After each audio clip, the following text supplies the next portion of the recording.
Hello and welcome to I Can't Believe It's Not the Mouse, the podcast all about animated movies not made by Disney.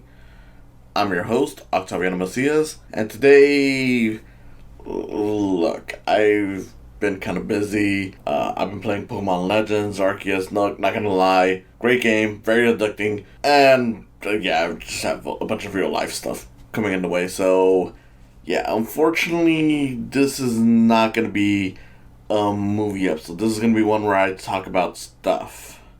Specifically, the Oscars. Now, I am going to be focused, of course, on animation.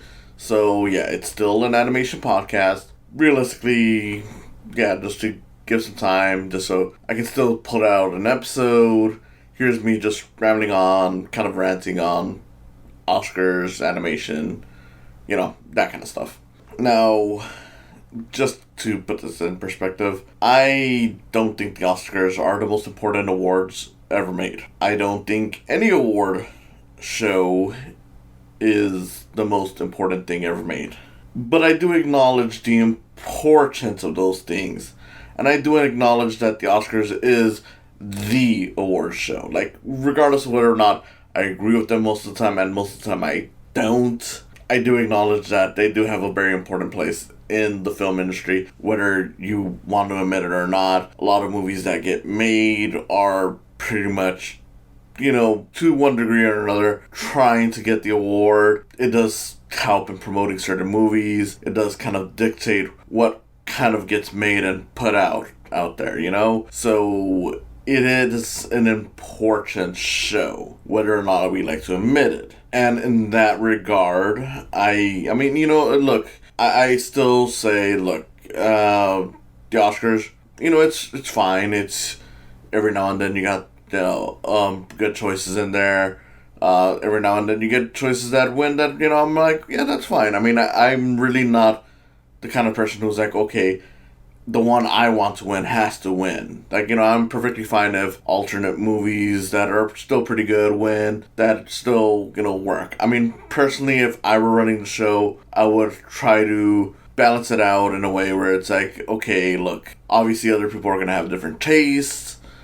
Let's try to go about it from the perspective of, is this liked by a lot of people, whether industry or by audiences, that realistically you should try to consider from both perspectives, just because I'm like, I get that people are like, oh well, you should go for like stuff that it doesn't get as much attention, that way we can bring more attention, and that is great. I do agree with that from a lot of perspective, but you do have to acknowledge that if you want this to be something that people outside of the film community gain interest in, like a way to kind of get people into this interest, you do kind of have to start getting people who start getting movies that people who might not go to the movies every week for whatever reason have interest in. Now, I'm not saying that you should start being like, okay, let's nominate whatever makes the most money at the box office. That is not my point. My point is you should try to, just look at certain movies that are popular and see, why is it popular? Why did people like this thing? And see if that is enough to make it an Oscar winner. Because there are sometimes some movies where it's like, yeah, this was a popular movie for a reason. Like, I didn't really care for it, but I do get, to an extent, why a movie like Avatar would have been nominated for Best Picture. And, it was nominated. I didn't think it should win it, and it didn't, so it was, at least for me, from that perspective, a good thing. But I do acknowledge, like, okay, yeah, look, it got a lot of people interested in watching, this movie. Why is it? And it's trying to tell something important, even if it's kind of basic about it. I do get that.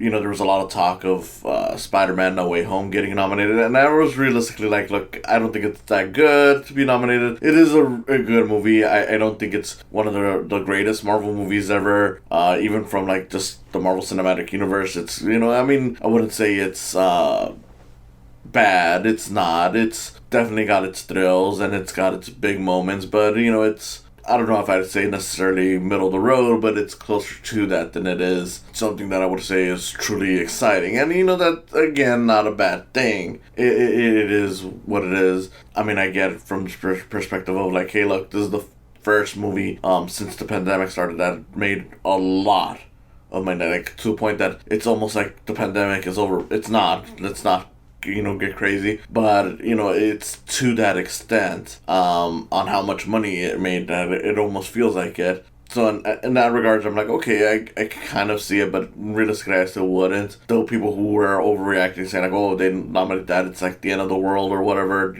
Oscars have lost all relevancy. I'm like, calm down. There's been worse movies nominated for Best Picture than the fucking Spider-Man movie. And realistically, they just nominated Don't Look Up for Best Picture. Don't Look Up is definitely way worse than No Way Home. Granted, that one's trying to tell something important, sure, but that doesn't mean it's any good. And whatever. I know that there's a lot of people in the industry who seem to love that movie, so make it that what you will. But, yeah, a lot of critics weren't too crazy for it. Audiences weren't too crazy for it. Spider-Man was more beloved, and certainly I get that one, more so why it was. But, again, I wasn't even that crazy about getting Spider-Man an Oscar for that, so whatever. But yeah, I mean, let's be honest here. We need to widen what the Oscars nominate and what they support. And in a big area, I would say that, okay, I'm back. I don't know what happened there, but let's try to continue this. Hopefully it doesn't happen again. So... yeah, in a big way, in a big area where I think the Oscars need to improve on is in animation. We, of course, now have the Best Animated Feature Award. And while most of the time I think they do give it to good movies, I do acknowledge that there's a big issue in what they give it to. And that is, most of the time they're giving it to Disney movies, which, fine, I get it. I love Disney. I am a big Disney fan. Even though I'm doing this show where it's not focused on Disney, that's mainly because I do want to highlight more things than just Disney. It's not because I have some hatred of Disney. I'm a big Disney nerd. Realistically, I'm a nerd for a lot of movies and stuff like that. But look, Disney owns a lot of stuff, and even before that, there's a lot of really fascinating stuff that you can get out of like the Disney animated films. There's a lot of history there, so I do like a lot of that stuff. But they shouldn't be the only ones winning most of the time. Like, since its inception, Best Animated Feature has rarely gone to non-Disney features.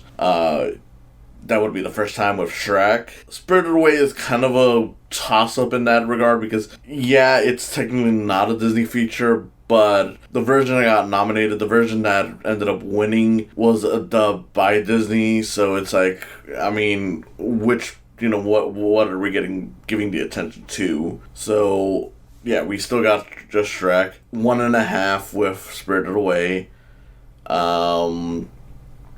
You would have the next one being Wallace and Gromit, so that's 2.5 right there. Happy Feet, 3.5. And then from there, you don't get a non-Disney winner until, I believe, Rango, which was from...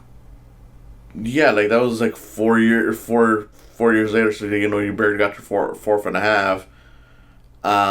And then from there...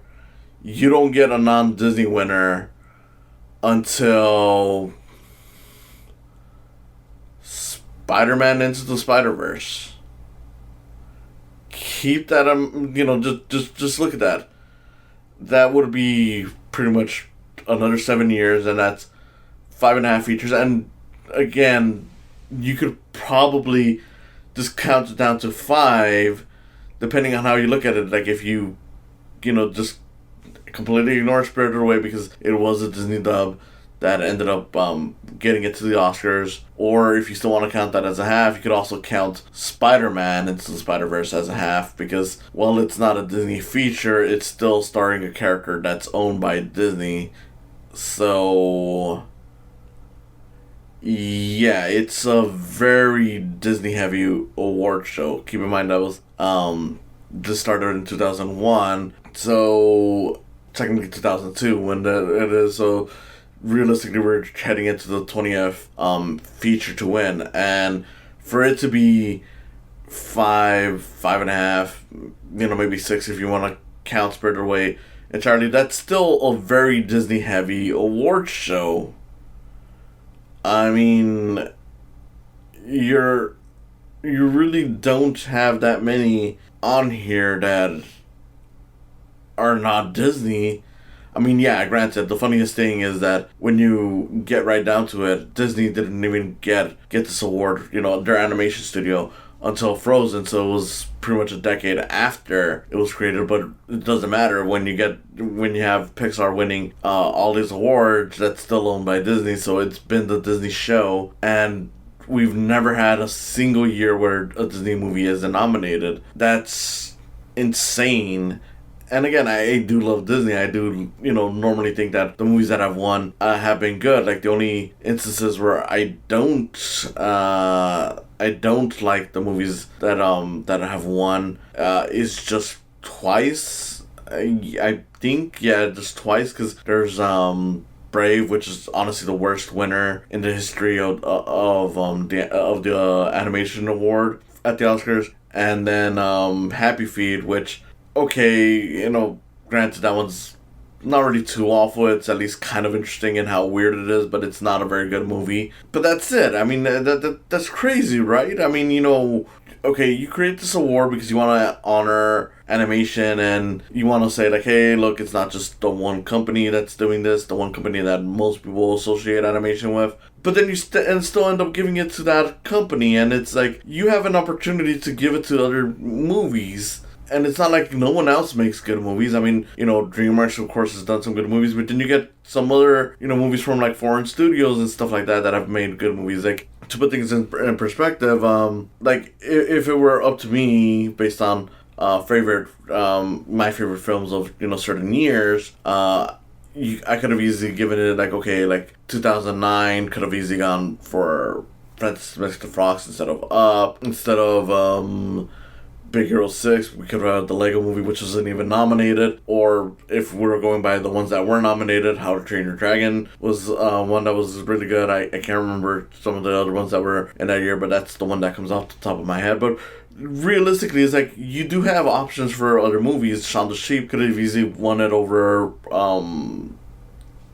Inside Out. Klaus definitely should have won it over Toy Story 4. So it's like, we don't see enough variety in this award, and it's hard to get mad at it because it is at least going towards movies that are good. It's not like, honestly, the big award, the Best Picture, where it's like consistently disappointing wins, and you get every so often the one that you're like, okay, that was actually a really good one. It's at least consistently really good movies that are winning, but at the same time, it's like, you could give it to other stuff so that it would, one, some of these movies are more deserving, and two, it would at least push more studios to try harder, and especially even Disney themselves, like, hey, look, we can't just sit on our asses, we got actual competition, so we gotta try harder. Maybe they wouldn't, but, I think they could. I mean, even though I do like most of these movies, there's some that I think could have been better, or some that are a lot lazier than others, and it just baffles me how that happens. And I know how it happens, because a lot of times when they interview people on this stuff, they're all often saying, like, oh, well, when it comes to animation, I just go with whatever my kids like, or whatever. And that's like, you're working on this, you watch these movies, you should nominate, you should give it to, the one that you prefer, the one that you like. And it's just kind of disappointing to see, so many of these people that are in this business voting based on, well, my kid likes it.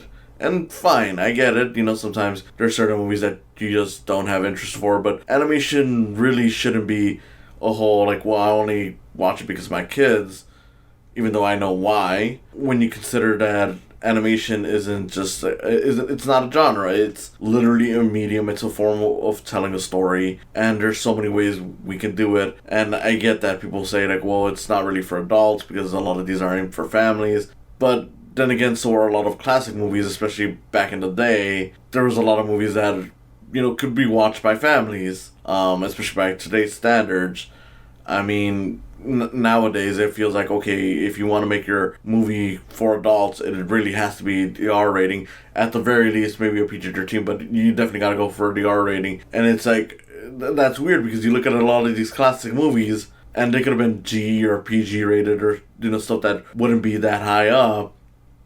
And no one bets an eye, no one pretends like that they're now childish because they're not R-rated movies. So why do we treat animation in that way? Where it's like, well, because it's not doing like the R rating, like the whatever, it's not for adults. Because there's some of these movies that are very mature. I mean, yeah, sure, of course, the most popular ones, the Disney ones, are often aimed at family and done in a way where it's pretty much like, yeah, this is still for kids at the end of the day. But you do get some where it's like, yeah, the topic is still mature enough to be more for adults than it is for kids. Like something like WALL-E, which is a great movie. That one, yeah, kids can watch it, but it's definitely one where I'm like, I would consider that more for adults because the way it's done and the way it's handled. Like, yeah, of course, at the end of the day, kids can watch it, and I would not shut out kids from, being entertained by it, but it is definitely one where the impact will be felt more by adults, and it's being told in a way where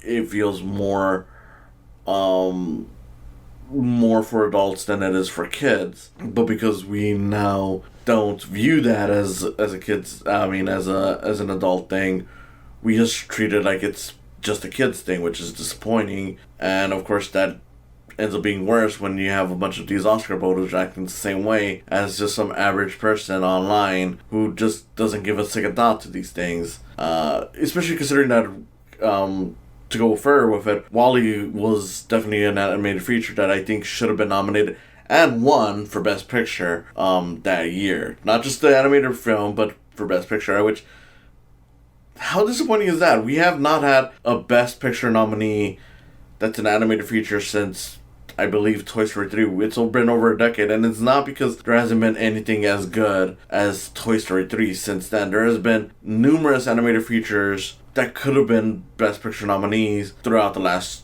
decade.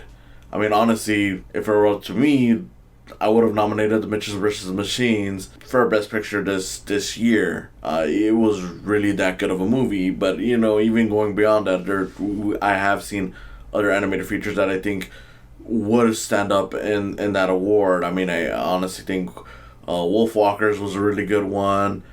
I don't know if it was ever pushed for it, but there's an the movie that I've talked about on here before. It's such a beautiful day. That one could have been a great contender, assuming that it was allowed to be. But I really don't know what's allowed and what isn't. Sometimes you get some real surprises. But my general point is that we've seen some really good stuff and we just don't get enough. I mean, realistically, in terms of nominees for Best Picture that are animated, there's historically only been 3. Beauty and the Beast, Up, and Toy Story 3.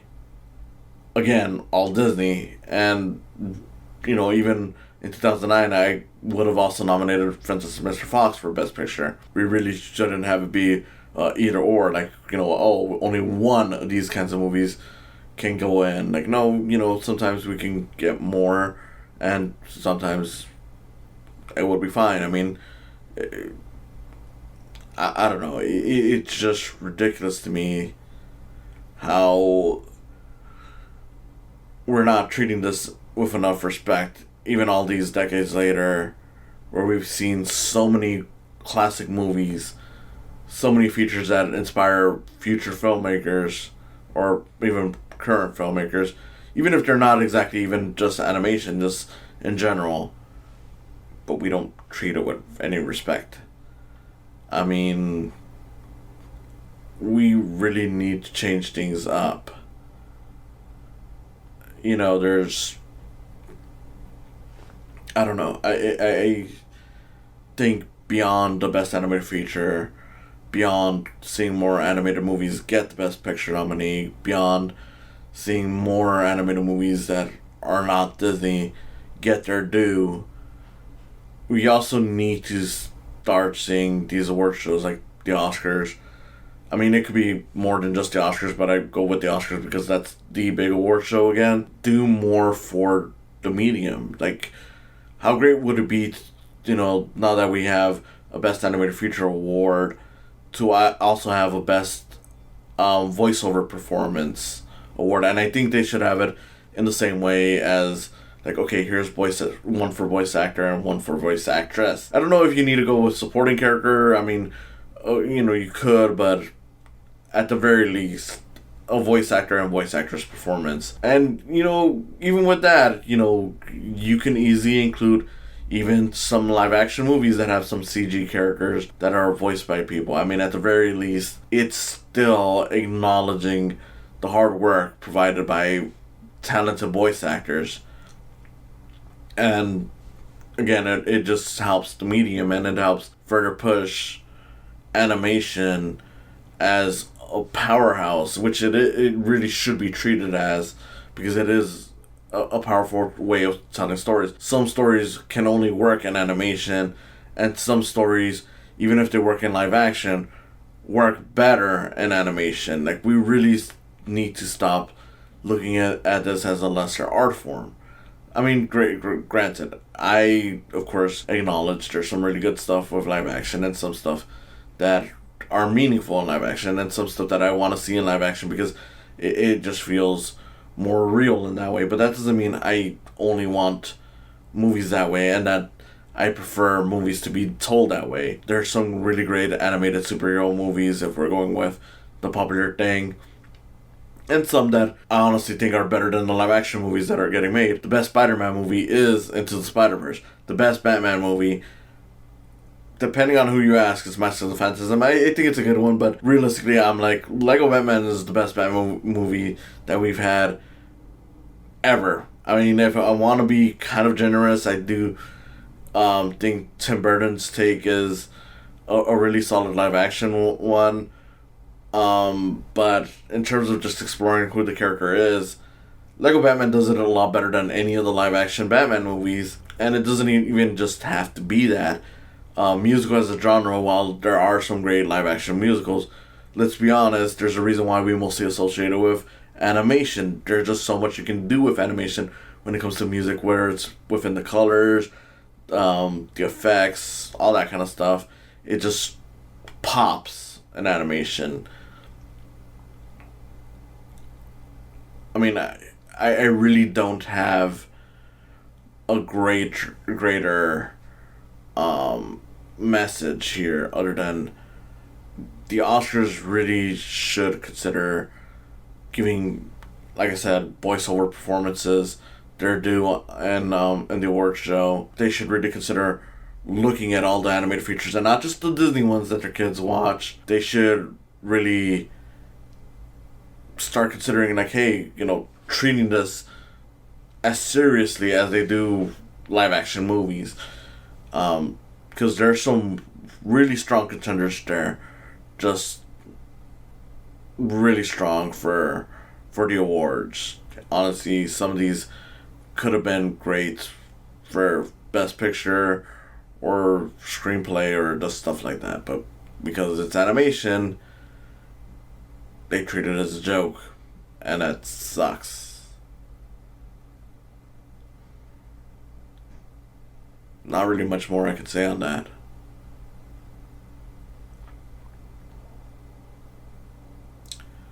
So, closing it off, I just want to say thank you for listening. This has been Octaviano Macias, host of I Can't Believe It's Not the Mouse. If you enjoyed this, please consider subscribing to my channel on YouTube. It's Psycam Films. Of course, you could also just listen to this podcast and various podcast streaming sites like Podbean, Apple Music, etc. Apple Podcasts, whatever it's called. And then, of course, there's just a simple supporting me on Patreon. It helps me work on the show. It helps me live. You can donate it as low as $1. It doesn't really matter to me. As long as you help support this show, I am good. So, yeah. Thank you for listening, and I hope to see you next time with hopefully a movie. Hopefully things calm down a bit so that I can talk about a movie. But I just wanted to get some stuff out. Thank you for listening.